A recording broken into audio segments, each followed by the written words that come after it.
Hello everyone, हजुर सबैलाई मेरो युट्युब च्यानलमा फेरि पनि स्वागत छ। आज मैले घरमै एकदम सजिलो तरिकाले घिउ बनाएको रेसिपी लिएर आएको छु। हजुरले पनि ट्राई गर्न सक्नुहुन्छ।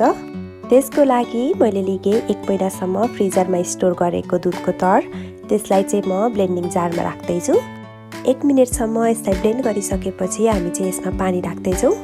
जाडो महिनामा घिउ बनाउँदै हुनुहुन्छ भने हजुरहरूले नर्मल पानी राख्न सक्नुहुन्छ भने गर्मी महिनामा बनाउँदै हुनुहुन्छ भने चाहिँ यसमा फ्रिजको चिसो पानी राख्नु होला। त्यसपछि नौनी चाहिँ एकै ठाउँमा जम्मा हुन्छ र यसलाई चाहिँ एउटा भाँडोमा राख्ने। यति गरिसकेपछि नौनीलाई चाहिँ मैले चिसो पानीले मजाले सफा गर्दैछु। यसो गर्दा चाहिँ घिउमा पुरानो वासना आउँदैन भने लामो समयसम्म पनि घिउ एकदम मिठो हुन्छ। यो स्टेजलाई चाहिँ बटर भनिन्छ भने यसलाई मजाले पकाइसकेपछि चाहिँ घिउ बन्छ।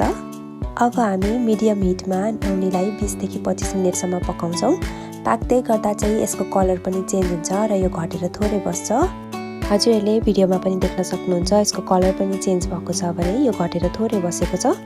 यतिको रातो हुँदासम्म पकाउनु भएपछि चाहिँ हाम्रो घिउ बनेर रेडी हुन्छ। हजुर पनि बनाउनुहोस्, खानुहोस्, इन्जोय गर्नुहोस्। अनि हजुरको थोरै माया र सपोर्ट मागेको छु। मलाई लाइक, सेयर एन्ड सब्सक्राइब गर्न नभुल्नु होला। Thank you.